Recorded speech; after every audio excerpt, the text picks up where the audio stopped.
Hello everyone, आज हम explain करने वाले हैं रेनेगेड इमॉर्टल के एपिसोड 100 को, जिसमें कि ग्रीड आने वाला है, जो कि एक ऐसा बंदा होगा जो कि रेनेगेड इमॉर्टल में वैंगलिन को आखिर तक दिखाया जाएगा। और उसकी किस्मत इतनी ज्यादा तेज होती है कि वो बिना कुछ करे ही सब कुछ पा लेता है।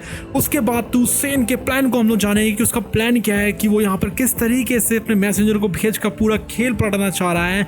उसके बाद हम लोग देखेंगे हाफ मून ब्लेड को, जो लगभग वैंगलिन को मार ही देता है। उसके बाद हम लोग देखेंगे रेड बटरफ्लाई वर्सेस वैंगलिन की फाइट को, जिसमें कि रेड बटरफ्लाई वैंगलिन से भीख मांगती है कि प्लीज मुझे मार दो और मुझे आजाद कर दो।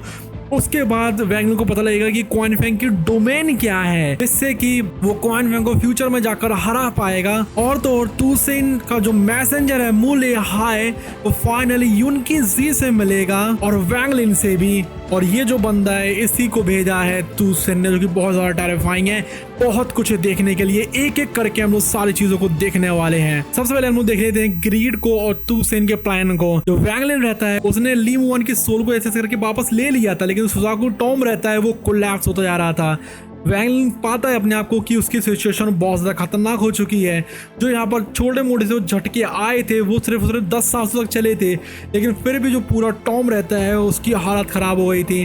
काउंटलेस डायमेंशनल जो रिफ्ट्स होती हैं पूरे में फैल गई थी। ये जो रिफ्ट्स रहती है बहुत डेंजरस थी, यहाँ तक कि कोई बंदा अगर इसके झांसे में आ गया और उसमें फंस गया तो हाल क्या मर जाएगा। ये जो कोलैप्स रहता है वो रिवील कर रहा था कि यहाँ पर जो ज़ूकिज़ है सब कुछ कंट्रोल कर रहा है। एक वो ऐसा खतरनाक लेवल का गेम खेल रहा है मान के लो वो पागल हो चुका हो। यहाँ पर जिस टाइम पर सब कुछ हिलना बंद हो जाता है, जो लैंडस्केप्स रहते हैं वो होना शुरू हो जाते हैं। यहाँ पर पूरी जमीन ढहने में लगी हुई थी। वैंगलिन की जो प्रीवियस लोकेशन रहती है पूरी चपटी हो गई थी, जैसे कि मान के चलो एक सपना भर था वो। उसको समझ में आता है कि ये जगह कितनी ज्यादा खतरनाक है। वो कंटिन्यूअसली देख रहा था ओपनिंग और क्लोजिंग रिफ्ट्स को, इसलिए वो हाल के ली1 की सोल को लेता है हेवन डिफाइंग बीट के अंदर और केयरफुली नेविगेट करते हुए इस एनवायरनमेंट में से जाने की कोशिश करने लगता है। उसके एस्केप के दौरान वैंगलिन स्पॉट करता है एक फैमिलियर ओल्ड मैन को, जो कि बहुत ज्यादा इंजर्ड था और उसकी सिर्फ हाफ बॉडी होती वो बची हुई थी। उसकी जो ऑरिजिन सोल रहती है इसे भागने की कोशिश कर रही थी। ये जो ओल्ड मैन था उसने ऑरिजिन सोल को खो दिया था इसी कैलामिटी में। वैंगलिन की आंखें बहुत ज्यादा कोल्ड हो जाती हैं, वो उस ओल्ड मैन के पीछे पड़ जाता है जो कि बहुत ज्यादा कमजोर हो चुका था। लेकिन तभी वहां पर एक सडन रिफ्ट आ जाती है और उसकी वजह से ओल्ड मैन की पूरी जो ऑरिजिन सोल होती है वो सॉलो हो जाती है, जिसकी वजह से यहाँ पर कोई एक ट्रेस भी नहीं बचता है। ये जो इंसिडेंट रहता है इसकी वजह से वैंगलिन थोड़ा सा हेटेड करता है। उसको समझ में आ रही थी कि यहाँ पर कितनी ज्यादा इनस्टेबल हो चुकी है सिचुएशंस और सुजाकू टॉम कितना खतरनाक हो चुका है। कुछ ही मोमेंट्स बाद वो थोड़ी सांस लेता है और अपनी जर्नी को कंटिन्यू रखता है। उसी दौरान सी ऑफ डेविल्स को दिखाया जाता है प्लेनेट सुजाकू के ऊपर, जो कि एक ऐसा रीजन है जिसको कि फोर्सेगन इमॉर्टल क्लैन ने जीत लिया है। इस टाइम पर एक यहाँ पर बैरियर होता है वो गायब हुआ था, लेकिन इसके ऊपर काफी सारी जो कंट्रीज होती है अटैक कर रही थी। तभी दिखाया जाता है एक मिस्टीरियस इंडिविजुअल को जिसके आसपास डेथली ऑरा था और स्केलेटल इमेजेस उसके आसपास मंडरा रही थी, जो कि क्योटिक ब्रोकन स्टार्स में खड़ा हुआ था। ये पर्सन था ग्रीड, जो कि कहता है कि यहाँ पर पता नहीं क्या हो रहा है। उसने अभी किसी डिवाइन रेट्रिब्यूशन को पास किया था। ये जो बंदा था वो कोई भी एंशिएंट कल्टीवेटर नहीं था, लेकिन जूनियर था जो कि रिफाइन करता है एंशिएंट ट्रेजर को। वो सेंस करता है प्रेजेंस को एंशिएंट कल्टीवेटर्स की क्योटिक ब्रोकन स्टार के अंदर, लेकिन कहता है कि ये तो बहुत ज़्यादा डेंजरस है। इसलिए वो डिसाइड करता है कि इसके अंदर वो नहीं जाएगा, स्पेशली क्योंकि अभी वो इंजर्ड और पूरा तरीके से हील नहीं है और उसको यहाँ पर सीतुनान को भी अवॉइड करना था। इसका मतलब ये कि सीतुनान को जानता है। वो प्लान करता है प्लेनेट को लीव करने के लिए, लेकिन उसका जो ओल्ड फ्रेंड रहता है जो कि था सॉर्ड सेंट लिंक त्यानो, प्लेनेट त्यानो के ऊपर उसके पास वो जाने की सोचता है कि उसको विजिट कर ले एक बार, जिससे कि उसको हेल्प मिल जाएगी सीतुनान के अगेंस्ट में जाने के लिए और वो मिस्टीरियस बीट लेने में। लेकिन तभी एक और फिगर रहता है जो कि था पोजुन, जो कि एक मैन था ब्लू कपड़ों में गोल्डन फ्लावर पैटर्न्स के साथ में वो वहां पर अपीयर होता है और एक लहर के ऊपर मान के लिए वो चल रहा था। ग्रीड उससे कहता है तुम यहाँ पर क्यों आ गए हो पोजुन्स, और वो हाल के लहर छोड़कर चला जाता है। अभी जो पोजुन था वो कौन था वो देखते हैं हम लोग। ये जो पोजुन था वो उस ग्रीड के बिहेवियर को देखकर काफी ज्यादा हैरान रह जाता है। वो सोचता है कि ये जो ग्रीड है वो सिर्फ वहीं पर ही क्यों जाता है जहाँ पर ट्रेजर्स होते हैं, और वो इस जगह को छोड़कर क्यों जा रहा है, क्योंकि यहाँ पर प्लेनेट सुजाकू के ऊपर इतना टाइम तक वो रहा है, अपनी इंजरी से वो रिकवर करा है। जो पोजुन रहता है उसके हाथ केओटिक ब्रोकन स्टार्स में आ जाता है खुद। फाइनली हम लोग को दिखाया जाता है उसके बाद एंशिएंट गॉडलैंड। अभी जो पोजुन है और ये जो ग्रीड है इनके बारे में आगे बहुत कुछ दिखाया जाने वाला है। अब देख लेते हैं हम लोग टूसेन के प्लान को। टूसेन जो रहता है जो कि एक मैन था जिसकी की बहुत ज्यादा मैसिव ब्लड रेड हेयर थे और उसकी आंखें बिल्कुल क्रिम्सन कलर की थी। वो बैठा हुआ था एक समुद्र के ऊपर खून के, वो अपने ग्रैंड प्लान को रिवील करता है। वो कहता है कि एक और इंडिविजुअल जो कि शायद पोजन है वो यहाँ पर आने वाला है, जिससे कि वो फ्रीडम के पास में पहुंच सकता है। तुसन प्रोसेस करे हुए था एक क्रूशियल नॉलेज क्रिस्टल की, जो कि उसको मिली थी वैंगलिन के इनहेरिटेंस से, जिसको कि उसने छुपा कर रखा था और काफी बार उसको याद कर लिया था। उसका रिवील करता है कल्टिवेशन प्लांट क्रिस्टल को, जो कि एक मिस्टीरियस पावर है प्लांट के कोर के अंदर, जो कि बिल्कुल एक बेबी एंशिएंट गॉड की ऐसा लगता है, जो कि की हो सकती है उसकी सील को ब्रेक करने की और एक सोल एक्सचेंज करने के लिए। तुसन उसी को भी करता है थैंक्स कि उसने एंशिएंट गॉड सैक्रिफिशियल ग्राउंड को बनाया था, जिसकी वजह से फॉरसेकन इमॉर्टल क्लैन होता है अब वो अपने सबसे ज्यादा पावरफुल स्ट्रॉन्ग होल्ड को ऑक्यूपाई करके रखे हुए हैं। वो मैनिपुलेट करता है फॉरसेकन इमॉर्टल क्लैन की जूनियर को, और उसमें वो थोड़ा बहुत सैक्रिफाइस करता है इससे कि वो 11 लीफ से उसको 12 लीफ शमन तक पहुंचा सके, जिससे कि जो क्लैन है उसकी सील ब्रेक हो जाएगी और वो उस कल्टिवेशन वर्ल्ड को इन्वेड कर सकते हैं। ये सब कुछ उसने करा था इससे कि वो कल्टिवेशन प्लांट क्रिस्टल की लोकेशन को खोल सके, इसलिए उसने एक प्लान बनाया था। इसके अकॉर्डिंग वो चल रहा था। वो एक्नॉलेज करता है वैंगलिन को, जिसकी जो डिवाइन सेंस रहती है उसके हार्ट के ऊपर एनग्रेव्ड हो गई थी, और वो डिक्लेयर करता है कि वो जल्दी ही यहाँ से बाहर निकलेगा। तुसन वैंगलिन को खत्म करने के लिए बेताब था इससे कि वो 8 स्टार एंशिएंट गॉड बन जाएगा, और कहता है कि इस सिस्टम में तो कोई भी उसका मैच नहीं होने वाला है। वो हंसता है यहाँ पर, और 2 टीम में जो रेड आइड मंकी रहता है वो वहाँ पर आ जाता है। उसके बाद स्टोरी आती है सुजाकू टॉम के ऊपर, जहाँ पर जो ओल्ड मैन रहता है जिसकी क्रीपी स्माइल थी, इसका कनेक्शन तुसन के साथ में हो सकता है, उसके मंकीज के साथ में। उसके पास भी ग्लोइंग रेड आईज थी, और उसके शोल्डर के ऊपर एक मंकी बैठा हुआ था। मतलब यहाँ पर काफी कुछ चलने में लगा हुआ है। ये जो ओल्ड मैन रहता है वो सेंस करता है वैंगलिन के अराइवल को, लेकिन यहाँ पर मंकी रहता है एकदम ग्राउंड करना शुरू करता है, इसलिए वो अपने रास्ते को बदल देता है सुजाकू टॉम की तरफ, और जो रिफ्ट्स रहती है उसको आराम से वो काउंटर कर ले रहा था। जो वैंगलिन रहता है वो सुजाकू टॉम में घूमने में लगा था। वो सोचता है काफी थ्योरीज के बारे में कि यहाँ पर ये जो स्ट्रेंज लाइफ फॉर्म्स और डेंजर डायमेंशन रिफ्ट्स हैं ये क्यों आ रही है। ये शायद हो सकता है क्रिस्टल की शैटरिंग की वजह से। उसकी प्रोग्रेस स्लो थी क्योंकि यहाँ पर ये जो डेंजर रहता है रिफ्ट्स का ये कुछ ज्यादा खतरनाक था। वो डिस्कवर करता है एक बहुत बड़े एरिया को, जहाँ पर कि 10,000 बेसिन्स थी, हर एक में एक लंबी सी सॉर्ड थी जिसमें से कि पावरफुल सॉर्ड इंटेंट निकल रहा था। प्रोड्यूस करता है कि ये जो है वो मेटल सोल पीसेस जो कि बने हैं लाइफ फॉर्म से, जो कि बिल्कुल सॉर्ड स्प्रिट्स की तरह हैं।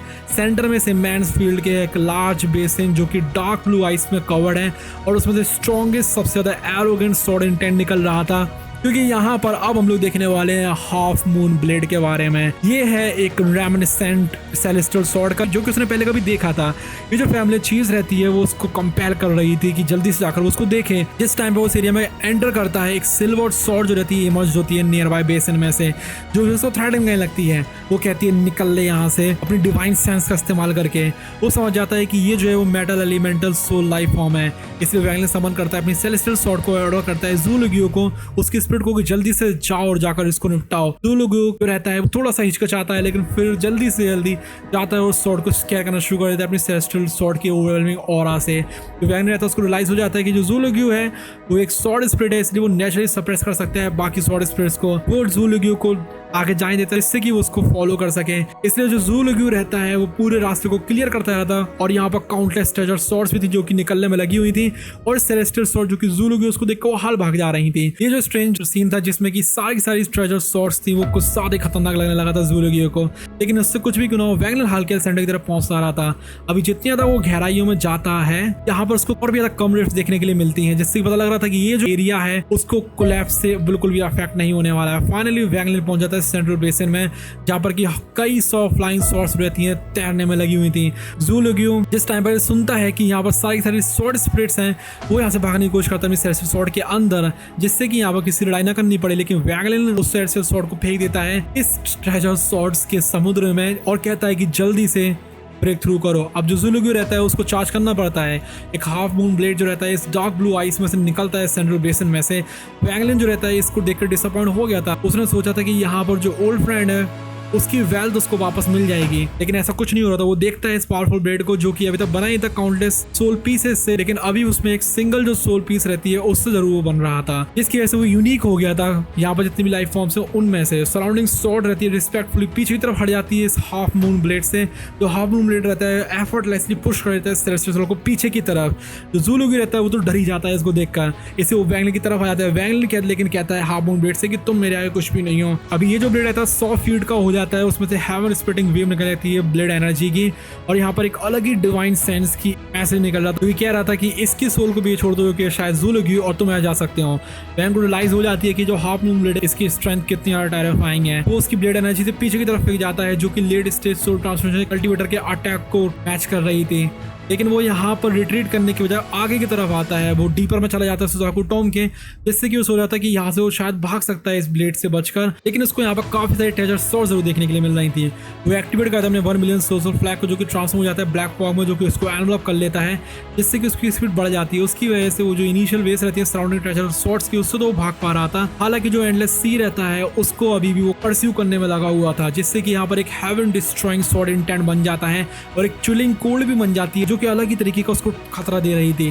तो पूरा जो टॉम रहता है वो भरा हुआ था अर्थ शेकिंग स्वॉर्ड हम से।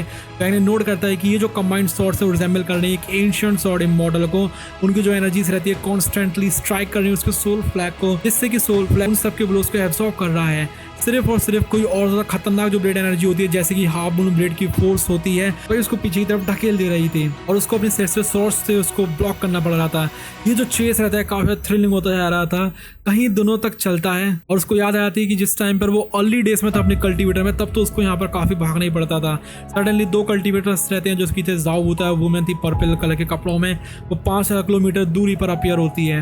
वो उनको रिकॉग्नाइज कर लेता है। वैंगलिन बुलाता है जावूता को, जो कि अपने बगल में खड़ी हुई वुमेन को भी बुला लेता है और वो हाल के से भागने की कोशिश करने लगते हैं। जिस टाइम वो देखते हैं इस परस्यूट को, वैंगलिन टेलीपोर्ट जाता है 5 किलोमीटर दूर, जिससे कि वो उनके पास में आ सके। लेकिन जैसे ही वो वहां पर पहुंचता है, उसको देखने के लिए मिलता है कि ये जो ट्रेजर सोर्स है अब तो और ज्यादा उसके करीब में आ चुकी हैं, जिससे कि यहाँ पर एक थंडरस जो रहती है रंबल मची पड़ी थी और ऑरा था डिस्ट्रक्शन का। अभी ये जो 2 कल्टीवेटर से वैंगलिन के साथ में वो स्वॉर्ड हॉर्ड को फॉलो कर रहे थे, ऐसा रहता है मान के जो ज़ॉम्बीज की हम लोगों ने देखी है बाढ़ आ जाती है, वही थी यहाँ पर शॉर्ट्स की बाढ़ आ पड़ी थी। और यहाँ पर हाफ मून ब्लेड भी था, जो कि बहुत ज्यादा तेजी में उन सबका पीछे करने में लगा था।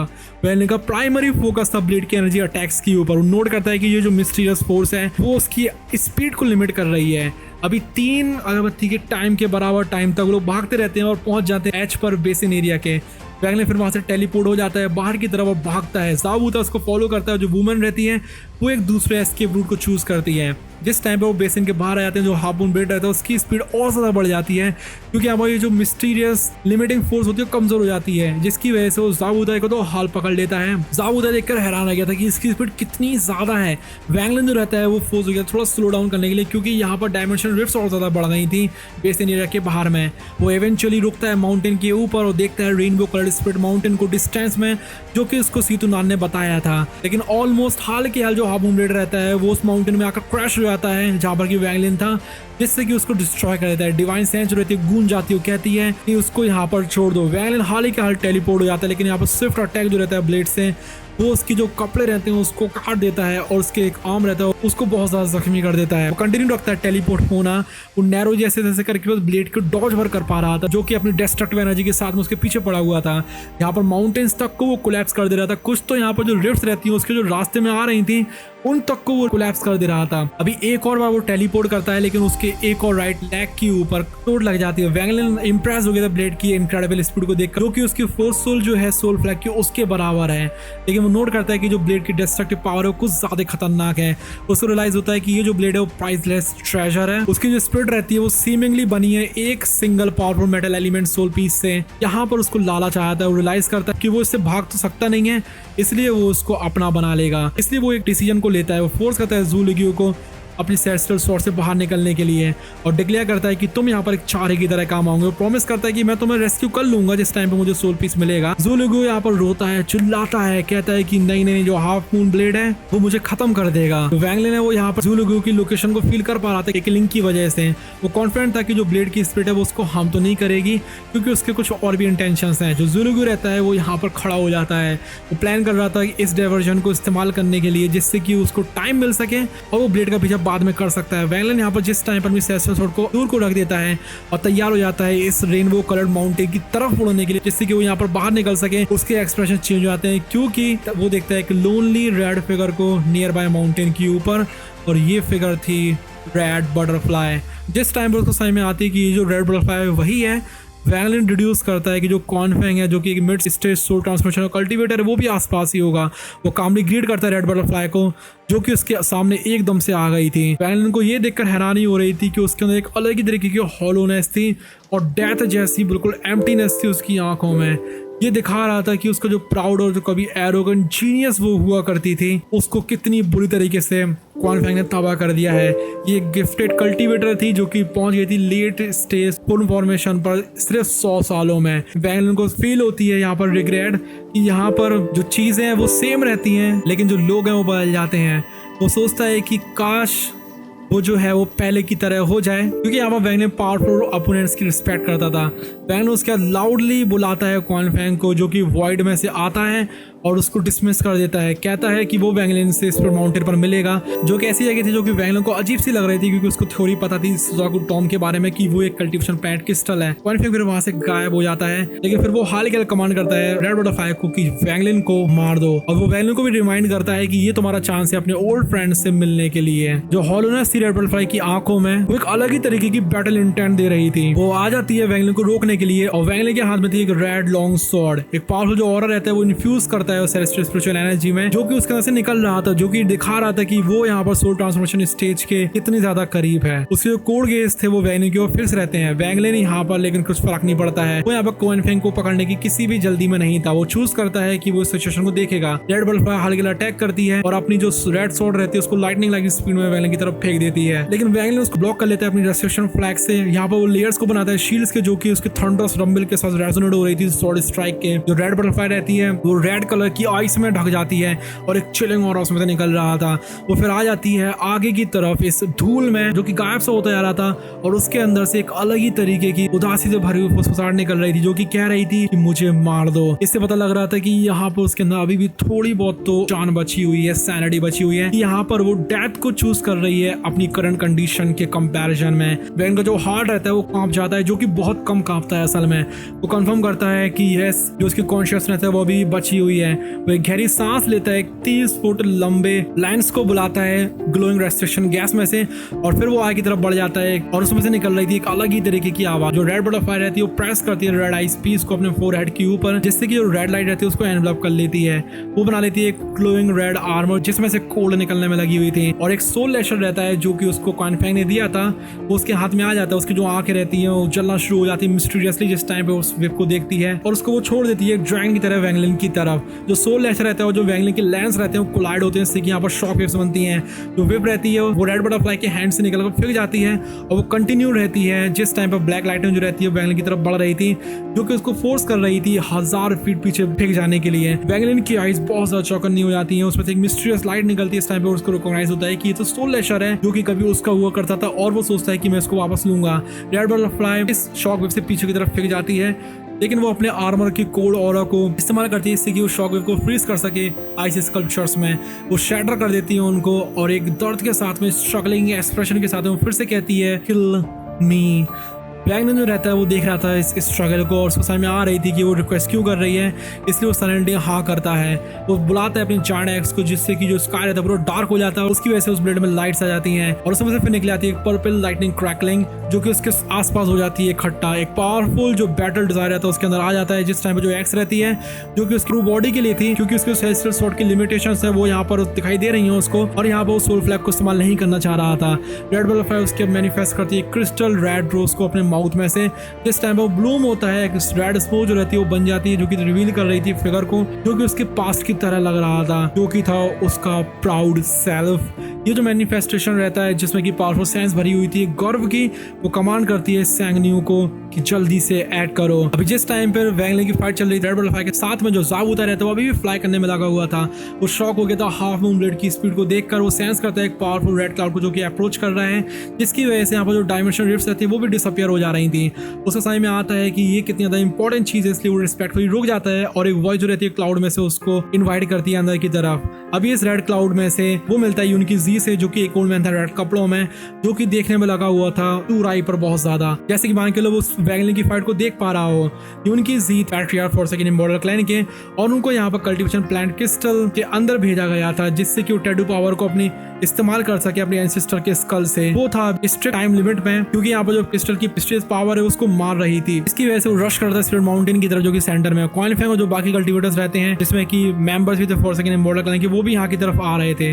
उसी दौरान जिस टाइम पर जो स्पिरिट माउंटेन रहता है, जहाँ पर की क्रीपी ओल्ड मैन था मंकी के साथ में, जो कि शायद हो सकता है टूसेन से लिंक्ड हो, वो यहाँ पर ऑलरेडी आ चुका था। उसकी जो आंखें रहती है, जो मंकी का ग्लो रहता है, वो ब्लड रेड कलर का था जिस टाइम पर वो बैठा हुआ था मैसिव ब्लाइंडिंग गोल्डन डोर के ऊपर, यहाँ पर एक क्रैक जैसा बना हुआ था। वहीं जो वैंगलिन रहता है, वो जो रेड बटरफ्लाई रहती है, वहां पर एक ग्लिसनिंग जो रेड रोज रहता है, जो कि रेड बटरफ्लाई की हिडन डिवाइन सेंस को दिखा रहा था, क्योंकि उसका ट्रू सेल्फ था, वो यहाँ पर बोलता है एक गर्व के साथ में, दुख के साथ में विरसर करती है, फैंगन्यू अभी के अभी ऐड करो और मुझे मार दो। ये जो लाइफ है मेरी मर्जी के बिना बिल्कुल भी जीने लायक नहीं है। मैं रेड बटरफ्लाई मर जाऊंगी इस लाइफ को जीने की बजाय। वैंगलिन भी इसको देखकर बहुत ज्यादा दुखी हो जाता है, क्योंकि रेड बटरफ्लाई को कभी blessed daughter of the heavens कहा जाता था। वो उसके डीप पेन को सेंस कर लेता है, वो देख रहा था उसके इतनी ज्यादा गहरे दर्द को, वो एक्सेप्ट करता है उसकी रिक्वेस्ट को। उसकी जो आंखें रहती हैं वो सीरियस हो गई थी। वो आ जाता है हवा में और वो एक दहाड़ को मारता है, जिसके बाद वो जॉइंट जो एक्स रहती है उसको भेज देता है रेड बटरफ्लाई की तरफ। और अब शायद रेड बटरफ्लाई खत्म होने वाली है हमेशा के लिए। जो एक्स रहती है, जिसमें से कि पावरफुल ऑरा निकल रहा था, वो पूरे स्काई तक को हिला दे रही थी, और यहाँ पर वो एक म्यूटियोर की तरह डिसेंड कर रही थी, जिसके आसपास लाइटनिंग ही लाइटनिंग हो, और जो ग्राउंड रहता है उसको वो क्रैक कर दे रही थी। अभी जिस टाइम पर एक्स अप्रोच करती है, जो सिल्वर रहती है रेड बटरफ्लाई की डिवाइन सेंस की, वो उसके फूल के ऊपर से उठकर उसकी बॉडी के अंदर आ जाती है। उसकी जो आंखें रहती है वो क्लियर थी और क्लैरिटी से भरी हुई थी, जिसमें कि गर्व और नफरत दिख रही थी। एक रेयर फेंट स्माइल जो रहती है वो उसके लिप्स के ऊपर आ जाती है, जिसको देखकर वो बिल्कुल ऐसी लग रही थी मान लो इनोसेंट मेडन हो, जो कि पूरी की पूरी चिंताओं से फ्री होने वाली है। यहाँ पर जो मॉन्स्टरस बैटल इंटेंट रहता है वो उस एक्स में से निकल रहा था, लेकिन फिर भी यहाँ पर रेड बटरफ्लाई को भी डर नहीं लगता है। उसकी जो स्माइल रहती है वो दिखा रही थी कि यहाँ पर वो कितना ज्यादा गर्व करती है अपने ऊपर, और इस डेथ में भी उसका जो गर्व रहता है वो उसका तो बना हुआ है। वैंगलिन देखता है उसके फाइनल मूवमेंट्स को। रेड बटरफ्लाई के पास खैर पावर थी जिससे कि वो इसको रेसिस्ट कर सकती थी या डॉच कर सकती थी, लेकिन वो वहीं के वहीं रहती है। उसकी जो आंखें रहती है और ज्यादा ब्राइट हो जाती है गर्व के साथ में, कि उसके अंदर एक रिग्रेट है। उसकी माइंड की आईज में वो देखता है कि जो रेड बटरफ्लाई अपने मास्टर को याद कर रही है कि कैसे उन्होंने उसको उसके बड़ा किया था। उसके मास्टर के वर्ड्स उसके लिए जेंटल भी थे लेकिन हार्श भी थे।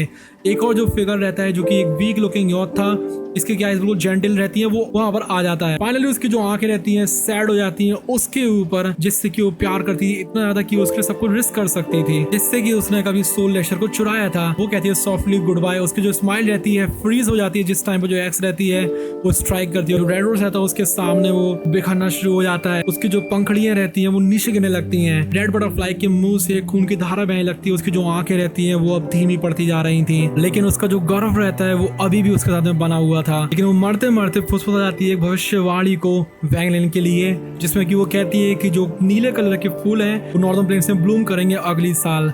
उसके बाद जो एक्स रहती है रेड बटरफ्लाई की बॉडी में जाकर घलती है और रेड बटरफ्लाई की बॉडी को पूरा शटर कर देती है, जिसके बाद ब्लैक स्मोक जो रहता है वो निकलता है उसमें से।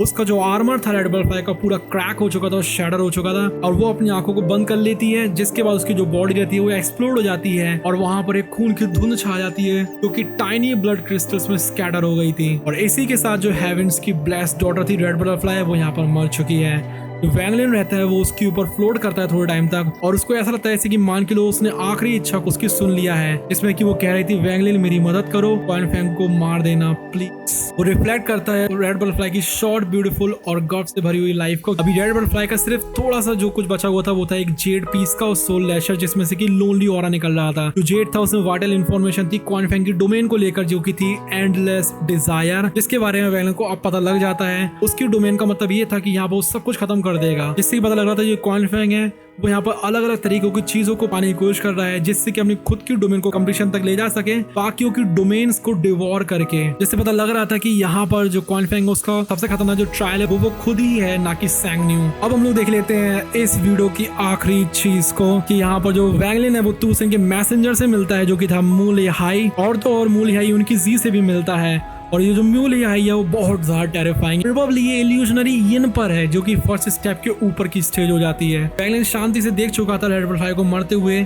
और उसके बाद वो अपनी एक्स को लेता है वापस और सोल लेशर को भी, और उसको महसूस होती है कि ये जो सोल लेशर उसके ऊपर तो शायद असेंडेंट लेवल की डिवाइन सेंस है, जिसके बारे में वो सोचता है कि मैं इसको बाद में हटा दूंगा। उसके बाद फिर वो स्पिरिट माउंटेन की तरफ चला जाता है। उसी दौरान जो रेड क्लाउड रहते हैं जो कि उनकी जी को ले जा रहे थे और ज़ाबूता को ले जा रहे थे, वो माउंटेन की पीक के ऊपर आ जाते हैं। उनकी जी इमीडिएटली स्पॉट करता है ओल्ड मैन को, लिटिल मंकी को, और वो उस ओल्ड मैन को रिकॉग्नाइज कर लेता है कि वो एक पोजेसिंग स्पिरिट है, मतलब उसको कोई ना कोई पोजेस करके रखे हुए हैं। ये जो ओल्ड मैन था जो कि अपने आप को आइडेंटिफाई करता है मूल हाई की तरह, वो यूनकीजी को चैलेंज करता है अपनी आंखें बंद करने से पहले कल्टीवेट करने के लिए। यूनकीजी जो कि एक असेंडेंट स्टेज कल्टीवेटर सेंस कर लेता है इस अनयूजुअल नेचर मूल हाई किया, वो कंफर्म करता है कि ये जो है वो प्लैनेट सुजाकू से नहीं है।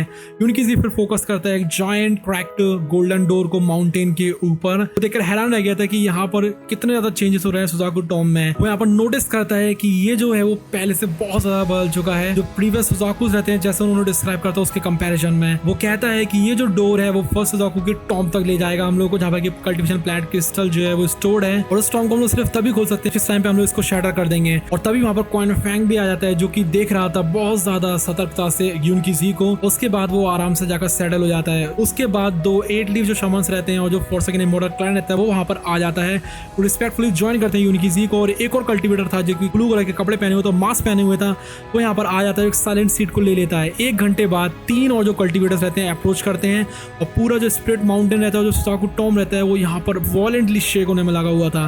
जो गोल्डन डोर रहता है वो और ज्यादा क्रैक होता है, और वहाँ पर एक सेकंड और ज्यादा लंबा चलने वाला कोलैप्स आता है। जो आउटर सेक्शंस रहते हैं टॉम के वो अब एक वर्ल्ड बल चुके थे जो कि भरा हुआ था डेंजरस रिफ्ट से। जितने भी यहाँ पर 3 अप्रोचिंग कल्टीवेटर्स थे उनको वो खत्म कर देता है। ये जो शेकिंग रहती है वो 30 सांसों तक चलती है, जिसकी वजह से सुजाकू टॉम के अंदर एंट्री करना माउंट सुजाकू से बहुत ज्यादा खतरनाक हो गया था। अब कोलैप्स जिस टाइम पर रुकता है यूनकीजी अटेम्प्ट करता है डोर को खोलने के लिए अपने पावरफुल हैंडप्रिंट से, लेकिन वो उसको सिर्फ हिला भर पा रहा था। उसको गुस्सा आती है, वो कहता है कि एक और कोलैप्स आना पड़ेगा उसके बाद शायद खोल पाएंगे। उसकी आंखें जो रहती है फिर चली जाती है माउंटेन की फुट की तरफ, जहाँ पर वो एक्सपेक्ट कर रहा था कोई यहाँ पर आएगा।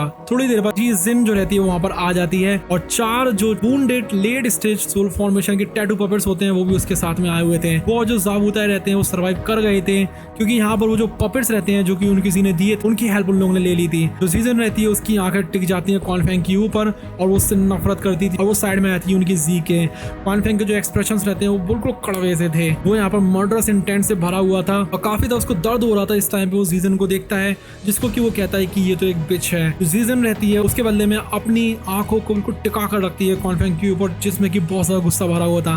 क्वाइन फैंग अपने आप को रोक लेता है क्योंकि यहाँ पर उसके लिए करना बहुत ज्यादा खतरनाक होगा, और अपनी आंखों को बंद कर लेता है। उसी टाइम पर वैंगलिन जो रहता है फाइनली आ जाता है पीक के ऊपर, जिससे कि यहाँ पर ज्यादातर जो लोग होते हैं उनके अटेंशन को वो अट्रैक्ट कर रहा था। जो क्वाइन फैंग की आंखें रहती हैं वो बिल्कुल फ्लैश कोड हो गई थी। जो सीजन रहती है वो रिट्रीट कर जाती है यूनकीजी के पीछे। जो यूनकीजी रहता है वो उसमें थोड़ा सा इंटरेस्ट दिखाता है, और जो ज़ाबूता रहता है वो साय करता है क्योंकि यहाँ पर अपने मैसेज को वैंगलिन तक पहले नहीं पहुंचा पाया था। तो मूल आई की आंखें रहती है वो बिल्कुल रेड कलर से फ्लैश होने में लगी थी, और जो मंकी रहता है उसके शोल्डर के ऊपर वो देखने में लगा था वैंगलिन की तरफ। जो मास्क कल्टीवेटर रहता है वो भी देख रहा था वैंगलिन की तरफ। उसका जो कंफ्यूजन रहता है पूरे प्लेस हो जाता है क्लैरिटी से, और वो साइलेंटली हाँ करता है। जो वैंगलिन रहता है वो यहाँ पर सेकंड कोलैप्स को झेलने के बाद और माउंटेन में छिपे रहने के बाद थोड़ा सा परेशान दिख रहा था, जिसको भी ग्रीट करते हैं ज़ाबूता ब्रदर वैंगबुल के, क्वाइन फैंग सेंगन्यू कह के, और यूनकीजी वैंगलिन कह के। उसके बाद वैंगलिन कामली सर्वे करता है सारे लोगों को। उसकी जो आंखें रहती है फाइनली सेट हो जाती हैं यूनकीजी के ऊपर। उनके जो प्रीवियस मैसेज लुक्स होते हैं वो अब जा चुके थे। जो यूनकीजी रहता है बिल्कुल ज़ूकीजी की तरफ लग रहा था। कुछ ही मूवमेंट के साइलेंस के बाद वैंगलिन जो रहता है उसको कुछ ऑफर करता है। वो कहता है जूनियर ग्रीड करता है सीनियर को। यूनकीजी जो रहते हैं वो साय करते हैं, यहाँ पर अपने हेड को हिलाते हैं, वो कहते हैं कि तुम भी यहाँ पर आ गए हो। वैंगलिन उसका समन करता है बहुत सारी ब्लैक लाइट रेड्स को अपनी बैग ऑफ होल्डिंग में से, जो कि वुड कार्विंग्स में कन्वर्ट हो जाती हैं, और वो यूनकीजी की तरफ चली जाती हैं। अब अगले वाले पार्ट में हम लोग इसके देखेंगे कि यहाँ पर लोग किस तरीके से अंदर जा रहे हैं इस टॉम्ब के, और यहाँ पर जो कोलैप्स है वो पूरे तरीके से हो जाएगा, और यहाँ पर कुछ बहुत टेरिफाइंग लेवल के असेंडेंट लेवल के बंदों की पूरी फुल स्केल फाइट दिखाई देने वाली है। और यहाँ पर ये जो तूसन का मैसेंजर है वो वैंगलिन के साथ क्या करने वाला है, क्योंकि ये जो बंदा है वो 12 लीव शमन की टक्कर का है, जो कि इल्यूजनरी यिन लेवल पर होता है। इसका मतलब है कि यहाँ पर जितने भी लोग हैं उन सबसे ज्यादा पावरफुल है। उसको कौन बचा पाएगा यहाँ पर वो देखेंगे हम लोग अगले वाले पार्ट में। उसके लिए आप लोग कर लीजिए subscribe. Till then bye bye.